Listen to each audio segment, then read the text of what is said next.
Germantown Multi-Speciality Hospital, Dr. Mir Jawad Zar Khan, National Award winner, Senior Orthopedic Surgeon and Director of Germantown Multi-Speciality Hospital। इनके साथ most senior and world experience doctor की team आपकी खिदमत में रहेगी। Doctor Wasif Azam, doctor Bharvi Chandori.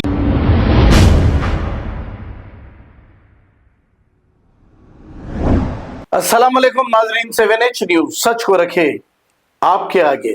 Khajaguda तालाब के करीब हैड्रा की जानिब से कुछ घरों को मुनद्दिम कर दिया गया और इनके सामान को रोड पर फेंक दिया गया। आने वाले इलेक्शन में पता चलेगा तेलंगाना के चीफ मिनिस्टर रेवंत रेड्डी को, जो गरीबों के घर तोड़कर इन्हें बेघर कर रहे हैं। आइए देखते हैं ये report.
Germantown Multi-Speciality Hospital, Dr. Mir Jawad Zar Khan, National Award winner, Senior Orthopedic Surgeon and Director of Germantown Multi-Speciality Hospital। इनके साथ most senior and world experience doctor की टीम आपकी खिदमत में रहेगी। Doctor Wasif Azam, doctor Bharvi Chandori, senior cardiologist और दीगर specialist doctor की टीम खिदमत अंजाम दे रही है। Robotic surgery, advance cath lab, MRI, operation theatre, ICU, 2D ultrasound and pathological laboratory की 24 घंटे इमरजेंसी सर्विस के साथ अपने तमाम अमराज का मुकम्मल इलाज करवाइए। जर्मनटन multi speciality hospital, opposite to pillar number 150, Attapur, Hyderabad. खबर है शहर की, खबर है गाँव की, खबर है सारी दुनिया की। 7H न्यूज पसंद आए तो लाइक कीजिए, शेयर कीजिए और सब्सक्राइब करना ना भूले। 7H news.